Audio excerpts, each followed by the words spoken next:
প্রতি বছর 15ই আগস্ট পালিত হয় বাংলাদেশে জাতীয় শোক দিবস।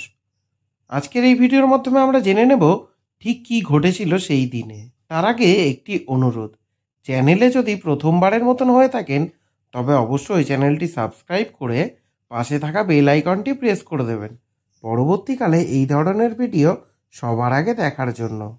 চ্যানেলের ভিডিওগুলো যদি ভালো লেগে থাকে অবশ্যই লাইক এবং কমেন্ট করতে ভুলবেন না। এছাড়াও ভিডিওটি শেয়ার করে দিতে পারেন। 15ই আগস্ট বাঙালির শোকের দিন। বাংলার আকাশ বাতাস আর প্রকৃতিতেও অশ্রুসিক্ত হওয়ার দিন। কেননা 1975 সালের 15ই আগস্ট ভোরে সেনাবাহিনীর কিছু বিপদগামী সদস্য ধানমন্ডির বাসভবনে বঙ্গবন্ধুকে সপরিবারে হত্যা করে। ঘাতকরা শুধু বঙ্গবন্ধুকেই হত্যা করেনি, তাদের হাতে একে একে প্রাণ হারিয়েছিলেন বঙ্গবন্ধুর সহধর্মিণী বেগম ফজিলাতুন্নেসা মুজিব, বঙ্গবন্ধুর সন্তান শেখ কামাল, শেখ জামাল ও শিশু শেখ রাসেল সহ পুত্রবধূ সুলতানা কামাল ও রোজি জামাল। 75-এর 15ই আগস্ট সুবেহ সাদিকের সময় যখন ধানমন্ডি 32 নম্বরে নিজ বাসভবনে সপরিবারে বঙ্গবন্ধুকে ঘাতকরা বুলেটের আঘাতে ঝাঁঝরা করে দিয়েছিল, তখন আকাশ বাতাস ভারী হয়ে গিয়েছিল। কেঁদেছিল সমগ্র বাংলা, কারণ বাংলাদেশের ইতিহাসে সবচেয়ে বড় বিয়োগান্তক ঘটনা এটাই। এই একটি দুর্ঘটনায় বাংলাদেশ পিছিয়েছে বহু দশক। কোনো কোনো ক্ষেত্রে তো এই দুর্ঘটনার ক্ষতি কাটিয়ে ওঠা এই দেশ এবং জাতির পক্ষে কখনোই সম্ভব হয়ে উঠবে না। আগস্টকে কেন্দ্র করে তো বটেই, বছর জুড়েই বাঙালি তার বলায়, লেখায় আর ভাবনায় 15ই আগস্টের ঘটনা প্রবাহকে নানাভাবে বিচার বিশ্লেষণ করে আসছে। 15ই আগস্ট সম্পর্কে লেফটেন্যান্ট কর্নেল আব্দুল হামিদ তার লেখা 3টি সেনা অভ্যুত্থান ও কিছু না বলা কথা বইয়ের অনেক তথ্য তুলে ধরেছেন। এছাড়া বঙ্গবন্ধু হত্যা মামলায় তার ব্যক্তিগত সহকারী আফম মহিতুল ইসলামের দেওয়া এজাহারের বর্ণনায় জানা গেছে অজানা কিছু তথ্য। চলুন জেনে নেওয়া যাক কি ঘটেছিল 15ই আগস্টের সেই রাতে। 1975 সালের 14ই আগস্ট রাজধানীর বিভিন্ন স্থানে উত্তেজনা বিরাজ করছে, কিন্তু কেন কেউই জানেন না। পরদিন রাষ্ট্রপতি বঙ্গবন্ধু শেখ মুজিবুর রহমান ঢাকা বিশ্ববিদ্যালয় পরিদর্শনে যাবেন। নিরাপত্তা বাহিনীর কর্মকর্তারা সতর্ক তা নিয়েই, কিন্তু কে জানত সে সময় চলছে বঙ্গবন্ধু হত্যার মহড়া। সন্ধ্যা ঘনিয়ে আসার সঙ্গে সঙ্গেই সক্রিয় হয়ে উঠল সেনাবাহিনীর 2 ফিল্ড রেজিমেন্টের কামানবাহী সকট যানগুলো। রাত 10টায় বেঙ্গল ল্যান্সারের T-54 ট্যাঙ্কগুলো রাজকীয় ভঙ্গিতে এসে জড়ো হলো বিমানবন্দরের বিস্তীর্ণ বিরান মাঠে। জড়ো হলো 18টি কামান, 28টি ট্যাঙ্ক। রাত 11:30টায় জড়ো হলো মেজর ডালিম, মেজর নূর, মেজর হুদা, মেজর শাহরিয়ার, মেজর পাশা, মেজর রাশেদ সহ ঘাতকরা। 15ই আগস্টের প্রথম প্রহর রাত 12:30টায় পরিকল্পনা ব্রিফিং করে মেজর ফারুক। এই প্রথম সবাই জানতে পারল সে রাতেই হত্যা করা হবে জাতির পিতা বঙ্গবন্ধু শেখ মুজিবুর রহমানকে। তখন ভোর 5:15। রিসালদার মোসেলেম উদ্দিন 2 ট্রাক সৈন্য নিয়ে উপস্থিত ধানমন্ডি শেখ মনির বাসার গেটে। প্রতিদিনকার মতন ড্রয়িং রুমে বসে পত্রিকা পড়ছিলেন। খোলা দরজা দিয়ে হঠাৎ ঢুকে পড়ল মোসলেম। কিছু একটা বলতে চাইছিলেন শেখ মনি, কিন্তু সে সুযোগ না দিয়ে গর্জে উঠল মোসলেমের হাতের স্টেন জ্ঞান। লুটিয়ে পড়লেন শেখ মনি।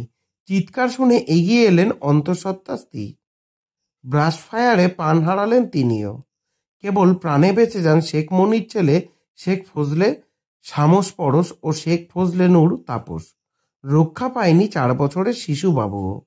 এরপর ভোর 5:15 ধানমন্ডির আব্দুর রব সেরনিয়াবাতের বাসা আক্রমণ করে এক পল্টুন সৈন্য। পাহারারত পুলিশকে নিরস্ত্র করতে ছোড়া হয় গুলি। গুলির শব্দে জেগে ওঠেন সেরনিয়াবাদ। ব্যস্ত হয়ে পড়েন বঙ্গবন্ধুর বাড়িতে ফোন করতে।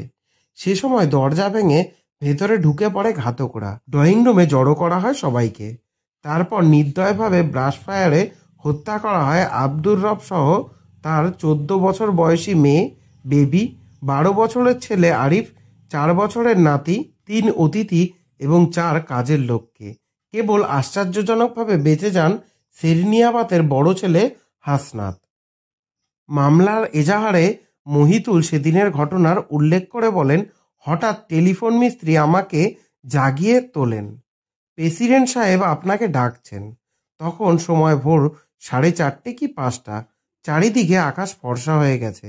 বঙ্গবন্ধু ফোনে আমাকে বললেন, সেরনিয়াতের বাসায় দুষ্কৃতিকারীরা আক্রমণ করেছে। আমি জলদি পুলিশ কন্ট্রোল রুমে ফোন করলাম। অনেক চেষ্টার পরও পুলিশ কন্ট্রোল রুমে লাইন পাচ্ছিলাম না। তারপর গণভবন এক্সচেঞ্জে লাইন লাগানোর চেষ্টা করলাম। এরপর বঙ্গবন্ধু ওপর থেকে নিচে নেমে এসে আমার কাছে জানতে চান, পুলিশ কন্ট্রোল রুম থেকে কেন কেউ ফোন ধরছে না। এ সময় আমি ফোন ধরে হ্যালো হ্যালো বলতে চিৎকার করতে থাকলাম। তখন বঙ্গবন্ধু আমার হাত থেকে রিসিভার নিয়ে বললেন, আমি প্রেসিডেন্ট বলছি। এ সময় দক্ষিণ দিকের জানলা দিয়ে এক ঝাঁক গুলি এসে ওই কক্ষের দেওয়ালে লাগলো। তখন অন্য ফোনে চিফ সিকিউরিটি মহিউদ্দিন কথা বলার চেষ্টা করছিলেন। গুলির তাণ্ডবে কাচের আঘাতে আমার ডান হাত দিয়ে রক্ত ঝরতে থাকে। এ সময় জানলা দিয়ে অনর্গল গুলি আসা শুরু হলে বঙ্গবন্ধু শুয়ে পড়েন, আমিও শুয়ে পড়ি। কিছুক্ষণ পর সাময়িকভাবে গুলিবর্ষণ বন্ধ হলে বঙ্গবন্ধু উঠে দাঁড়ান, আমিও উঠে দাঁড়ালাম। ওপর থেকে কাজের ছেলে সেলিম ওরফে আব্দুল বঙ্গবন্ধুর পাঞ্জাবি ও চশমা নিয়ে এলো। পাঞ্জাবি ও চশমা পরে বঙ্গবন্ধু বারান্দায় এসে দাঁড়ালেন। তিনি বললেন, আমি সেন্ট্রি, পুলিশ সেন্ট্রি, এত গুলি চলছে, তোমরা কি করো? এ সময় শেখ কামাল বলল, আর্মি ও পুলিশ ভাই, আপনারা আমার সঙ্গে আসুন। কালো পোশাক পরা একদল লোক এসে শেখ কামালের সামনে দাঁড়ালো। মহিতুল ও ডিএসপি নুরুল ইসলাম খান শেখ কামালের পেছনে দাঁড়িয়েছিলেন। নুরুল ইসলাম পেছন দিক থেকে টান দিয়ে তাকে তার অফিস কক্ষে নিয়ে গেলেন। ওখান থেকে উকি দিয়ে বাইরে দেখতে চেষ্টা করলেন তিনি। কিছুক্ষণের মধ্যেই গুলির শব্দ শুনলেন। এ সময় শেখ কামাল গুলি খেয়ে তার পায়ের কাছে এসে পড়লেন। কামাল ভাই চিৎকার করে বললেন, আমি শেখ মুজিবের ছেলে শেখ কামাল ভাই, ওদেরকে বলেন। মহিতুল ইসলামের এজাহারের বর্ণনায় বলেন, আক্রমণকারীদের মধ্যে কালো পোশাকধারী ও খাকি পোশাকধারীও ছিল।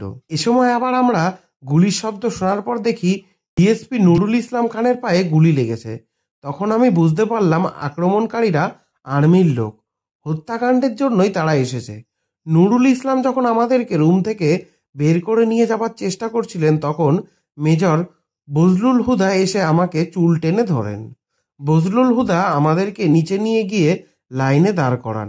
কিছুক্ষণ পর নিচ থেকে আমরা বঙ্গবন্ধুর উচ্চকণ্ঠ শুনলাম। বিকট শব্দে গুলি চলার শব্দ শুনতে পেলাম। আমরা শুনতে পেলাম মেয়েদের আত্মচিৎকার। এর মধ্যেই শেখ রাসেল ও কাজের মেয়ে রুমাকে নিয়ে নিচে আসা হয়। রাসেল আমাকে জড়িয়ে ধরে বলে, আমাকে মারবে না তো? আমি বললাম, না, তোমাকে কিছু বলবে না। আমার ধারণা ছিল অতটুকু বাচ্চাকে তারা কিছু বলবে না। কিছুক্ষণ পর রাসেলকে তার মায়ের কাছে নিয়ে যাওয়ার কথা বলে রুমের মধ্যে নিয়ে নির্মমভাবে হত্যা করা হয়। কোটর থেকে চোখ বেরিয়ে আসে, থেতলে যায় মাথার পেছনের অংশ। নিথর রক্তমাখা একরত্তি দেহটি পড়ে থাকে সুলতানা কামালের পাশে। এরপর মেজর বজলুল হুদা বঙ্গবন্ধুকে বাসভবনের গেটে দাঁড়িয়ে থাকা মেজর ফারুককে বলে, অল আর ফিনিশড। বঙ্গবন্ধুর বাড়িতে সেদিন তার দুই মেয়ে শেখ হাসিনা ও শেখ রেহানা ছিলেন না। বড় মেয়ে শেখ হাসিনা স্বামীর সঙ্গে ছিলেন জার্মানিতে, তাদের সঙ্গে ছিলেন ছোট বোন শেখ রেহানাও, তাই তারা বেঁচে যান।